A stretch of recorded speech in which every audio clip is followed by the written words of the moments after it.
మన VVIT university absolute discipline, absolute education.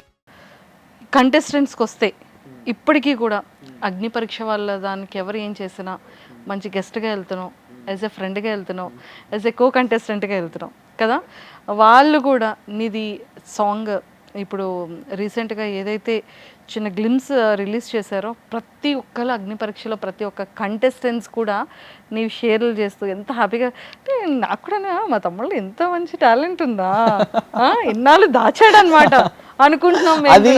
అదే అక్క, మన టాలెంట్ ఎక్కడ పడితే అక్కడ చూపించేస్తే అక్కడ చూపించడానికి ఏముంటుంది, అందుకని దాచుంచావు అనమాట. ఐఎమ్ ట్రైనింగ్ నౌ, అది నేను చెప్పుకుంటాను. నేను అంత పెద్ద తోపు దూరం అని చెప్పుకోవట్లేదు, కానీ ఇప్పుడు మిగిలిన దగ్గర అన్నింటి దగ్గర మామూలు మనం బయటకి ఎక్కడికి వెళ్ళినా అది చూపిస్తే మనం కొత్తగా స్క్రీన్ మీద ఏం కనిపించగలం, ఏం చూపించగలం అనేది నా పాయింట్.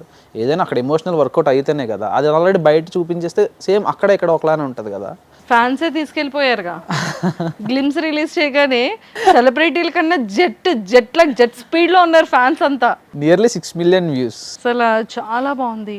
ఏ అమ్మాయి కూడా చాలా క్యూట్ గా ఉంది. యా, వియానా అని తమిళ్ బిగ్ బాస్ అమ్మాయి, తమిళ్ బైలింగ్వల్. ఇక్కడ బిగ్ బాస్, అక్కడ బిగ్ బాస్ ని లాగారనమాట. మొత్తానికి 2 బిగ్ బాస్ సెలబ్రిటీస్ కలిపి ఒక బ్యూటిఫుల్ అవుట్పుట్ ఇస్తున్నారు. బైలింగ్వల్ అసలు నిజంగా అంటే చాలా బ్యూటిఫుల్ యాక్ట్ ఉంది. అసలు ఇద్దరు క్యూట్గా ఉన్నారు. అంటే లైక్ ఆ మూమెంట్స్ కానీ, అంటే థీమ్ ఏంటి, ఆ సాంగ్ థీమ్ ఏంటి తెలుసుకోవచ్చా, సీక్రెటా? ఎప్పుడు 2 లైన్లు చెప్పయ్యా. అంటే ఏం లేదు, లవ్ అంటే అబ్బాయి ఎక్స్ప్రెస్ చేస్తాడా, అమ్మాయి ఎక్స్ప్రెస్ చేస్తుందా లవ్? అది చూసి తెలుసుకోవాలి, లీక్స్ చేయకూడదు. ఇప్పటికే నా మీద మా టీం కోపడతారు, అన్న నువ్వు లైవ్లో చెప్పేసి సగం అని చెప్పి. ఇప్పుడు ఉన్న సగం చెప్పకపోయినా చెప్పేది సగమే చెప్పుకొని ఎలా ఉండబోతుందని మేము ఎక్స్పెక్ట్ చేయొచ్చు. అన్ని ఎమోషన్స్ చూస్తారు, వాట్ ఎవర్ ఇట్ ఈస్. అంటే ఇప్పుడు ఏంటంటే మన పక్కింటి అబ్బాయి, అదే ఊర్లో ఎదురింటి అమ్మాయిని లవ్ చేస్తారు, అదే ఊర్లో ఉన్న ఒక అమ్మాయి, ఇద్దరు కలిసి లవ్ అనేది సింబల్ అయితే వాళ్ళ మధ్యలో ఏం జరిగింది, తర్వాత వాళ్ళు తీసుకున్న డెసిషన్స్ ఏంటి, వాళ్ళ ఫ్యామిలీ బ్యాక్గ్రౌండ్ ఏంటి, ఇవన్నీ తర్వాత కొన్ని జరగడానికి సిచ్యువేషన్ జరగడం వల్ల అబ్బాయి ఏమయ్యాడు, అమ్మాయి ఏమైంది అనేది స్టోరీ. ఓకే, స్టోరీ అయితే చాలా బాగుంది. అంటే అరే మన ప్రతి ఒక్క ఇంట్లో జరిగే ఏదో ఒక మన వాళ్ళదో, అంటే అందరూ బ్రేకప్ దగ్గర ఆపేస్తారు. అంటే ఎక్కడైతే డివైడ్ అయిపోయారో అక్కడ ఎండ్ అయిపోతుంది. డివైడ్ అయిన తర్వాత ఇతను ఏం చేశాడు, ఈ అమ్మాయి ఏం చేసింది అనేది ఎవరు పట్టించుకోరు. But the concept is this. Prakash Reddy అని చెప్పేసి డిఓపి, ఆల్రెడీ మన సైక్ సిద్ధార్థ్ మూవీకి డిఓపి అతను, నందు అన్న యాక్ట్ చేసిన సినిమా సైక్ సిద్ధార్థ్ డిఓపి అతను, ఇంకొన్ని సినిమాలకి డిఓపి కింద చేస్తున్నాడు. సో తంది కాన్సెప్ట్. నువ్వేమైనా ఇన్పుట్స్ కానీ అవుట్పుట్స్ కానీ ఇచ్చావా తమ్ము? ఇన్పుట్స్ అవుట్పుట్స్ అంటే నాకు కొన్ని ఏమైనా సజెషన్స్ అనిపిస్తే ఇస్తా. ఇచ్చావు? అంటే లవ్ స్టోరీలో ఇచ్చావా లేకపోతే స్టోరీలో అని కాదు, అంటే నేనేం కొత్తగా ఏం చెప్పలేదు, సేమ్ అతను అనుకున్న స్టోరీనే. బట్ ఏది ముందు ఇలా ఉంటే బాగుంటుంది కదా అని చెప్పి అప్పుడప్పుడు సజెషన్స్. మనకి ఇంప్రవైజేషన్స్ తప్ప క్రియేటివిటీ అంత లేదు కదా మనకి. ఉన్నదాన్ని ఇంప్రవైజ్ చేయగలం అంటే చేస్తాను. కానీ నేను విన్నది ఏంటంటే ఆల్రెడీ కళ్యాణ్ పడాలాకి మంచి మంచి స్టోరీస్ నరేట్ చేస్తున్నారు, చాలా వరకు స్టోరీస్ వచ్చాయి అని వినడం జరిగింది. సో ఎందుకని మరి రిజెక్ట్ చేస్తున్నావా, ఆలోచిస్తున్నావా, ఆగుతున్నావా, నీ మనసులో ఉన్నది ఏంటి, దేనికోసం వెయిట్ చేస్తున్నావు? రిజెక్షన్ అని కాదు, కొన్ని నాకు చాలా నచ్చినవి ఉన్నాయి, కొన్ని బాగా నచ్చినవి ఉన్నాయి. అంటే ఏదైనా బాగా నచ్చినవి ఒక 2-3 పక్కకు తీసి పెట్టుకొని వాటిని ఎలా వెళ్తే బాగుంటుంది, ఎందులో నుంచి వెళ్తే బాగుంటుంది. ఇప్పుడు వచ్చి ఏదో ఫ్రైడే రోజు వచ్చి మూవీ నెక్స్ట్ ఫ్రైడేకి వెళ్ళిపోయేది కాదు కదక్క కెరియర్. ఎన్ని కష్టపడాలి, ఎంత కష్టపడాలి, దాన్ని ఎలా ఎగ్జిక్యూట్ చేయాలి, ఎగ్జిక్యూట్ చేసే పర్సన్ ఎలా ఉండాలి. అంటే మాకేంటంటే చాలామంది, నీకు కూడా తెలుసు, అంటే నువ్వు కూడా అన్నీ ఫాలో అవుతావు కాబట్టి చాలామంది సినిమా చేస్తామని చెప్పి స్టేజ్ల మీద ఒప్పుకున్న వాళ్ళు చాలామంది ఉన్నారు. సో నాకేంటంటే డబ్బులు పెడుతున్న వాళ్ళు కూడా, ప్రొడ్యూసర్స్ కూడా సినిమా పిక్చర్లు అయ్యి ఉండాలి. అక్కడే కదా సినిమాని బతికిస్తుంది. అంటే అది అతని కెరీర్ అయి ఉండాలి. అప్పుడే సినిమా బతుకుతుంది, అప్పుడే సినిమా ఏంటి, ఎంత డెప్త్ ఉంటుంది అనేది తెలుస్తుంది. సో అలాంటి టీం ఆల్రెడీ అనుకుంటున్నాం. So great things will take time. అందరం 70mm స్క్రీన్ మా తమ్ముడు రాని విజువల్ చేసి ఇలా పేపర్లు చింపి బ్లాక్ బాస్టర్ హిట్ కొట్టేంత సక్సెస్ రావాలని మేము అందరం వెయిట్ చేస్తున్నాం.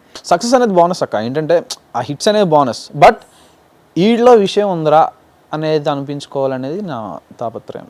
ఫస్ట్ నేను ప్రూవ్ చేసుకోవాల్సింది అది ఈ సాంగ్తో ప్రూవ్ అవుతుందని కాన్ఫిడెన్స్తో ఉన్నా.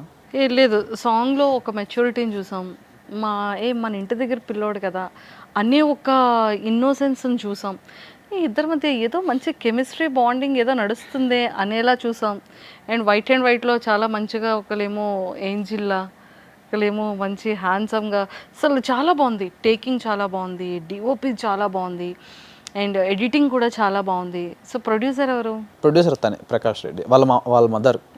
అదే చెప్తున్నా కదా, ఇప్పుడు దీని అవుట్పుట్ ఎందుకు ఇలా వచ్చిందంటే ప్రకాష్కి అది కెరియరే, నాకు అది కెరియరే, వియానాకి అది కెరియరే. ఏదో జస్ట్ అది వెళ్ళాలి కదా యూట్యూబ్లో డబ్బుల కోసం కాదు మేము చేసింది. మా కెరియర్లు మేము అందరూ కొత్త టీమే, అందరూ కొత్త వాళ్ళే. శివ అని ఇంకో అబ్బాయి ఉంటాడు, శ్రీనివాస్ అని ఇంకో అబ్బాయి ఉంటారు. వీళ్ళందరూ కొత్త వాళ్ళే, కెరియర్లో సాధిద్దాం సినిమాలో అని అన్న వాళ్ళే. ఇలాంటి వీళ్ళ కలిసి ఎలా ఉంటుంది అనేది అవుట్పుట్లో తెలుస్తుంది ఖచ్చితంగా. అంటే అప్పుడే ఎంత టఫ్ సిచ్యువేషన్స్లో ఉన్నా దీన్ని బతికించాలి అని చెప్పి వాళ్ళు బాగా కష్టపడి తెరకెక్కించారనమాట. నేమ్ కూడా చాలా డిఫరెంట్గా. అది ఎవరు చూస్ చేశారు? ఏది? మీ సాంగ్ టైటిలా? ప్రకాష్. అంటే వాటెవర్ మేము గ్లిమ్స్ వదిలిన తర్వాత డిసైడ్ చేసామన్నమాట. గ్లిమ్స్ వరకు మాకు ఏంటంటే మేము డౌట్గానే ఉంది, ఏది వెళ్తుంది, ఏది పెడితే బాగుంటుంది అంటే దానికి మేము ఏం పెట్టాలా అని అర్థం కావట్లేదు. అంటే ఇప్పుడు కొన్ని డిసైడ్ చేసేయచ్చు, ఇది పెడితే ఇదే కదా మన జస్టిఫికేషన్ అని చెప్పేసి. నేను జస్టిఫికేషన్ ఆడియన్స్ వదిలేస్తాను. ఫ్యాన్స్ ఏమన్నారు సాంగ్ మీద? వాళ్ళు నాకు ఆ రెస్పాన్స్కే నాకు ఇంకా ఫిక్స్. ఓకే కొడతామరా బాబు ఫిక్స్. అరే ముందు ఇందులో నేను ఏంటి అనేది ప్రూవ్ చేయండి పిల్లలు, ఆ తర్వాత పెద్దదానికి వెళ్దాం అంటున్నారా? వెళ్తారు పక్కా, సూపర్ హిట్ అవుతుంది. నిజమే. అంటే ఒక మంచి పాయింట్ చెప్పావు. అంటే ప్రొడ్యూసర్ అని చెప్పుకోవడానికి తీసామా, సగంలో ఆపేసాం అన్న దానికన్నా సినిమా ఎరా జీవితం, ఇదే ప్రపంచం, ఇది లైఫ్, ఇది కెరియర్ అనుకున్న వాడు ప్రొడ్యూసర్ అయితేనే ఆ సినిమా థియేటర్ వరకు కసి ఉంటుంది. అంటే ప్రతిరోజు సెట్గా వస్తారు, ప్రతిరోజు ఏం జరుగుతుందని చూస్తారు, అతనికి ఏమైనా నచ్చకపోతే చెప్తారు, ఎవ్రీథింగ్. అలాంటి వాళ్ళు ఉంటేనే సినిమా అనేది వర్కౌట్ అవుతుంది. ఇప్పుడు పెద్ద పెద్ద ప్రొడక్షన్ హౌస్లు అన్నీ అలా ఉంటాయి కాబట్టి ఈరోజు అంత పెద్ద సక్సెస్ చూస్తుంది. సూపర్. సో మన బుచ్చిబాబు గారు ఏమంటున్నారు? గారితో మాట్లాడి చాలా రోజులైంది, మాట్లాడాలి. నేను కూడా వెయిటింగ్. అంటే ఎడిటింగ్ వర్క్ చాలా ఉందంట.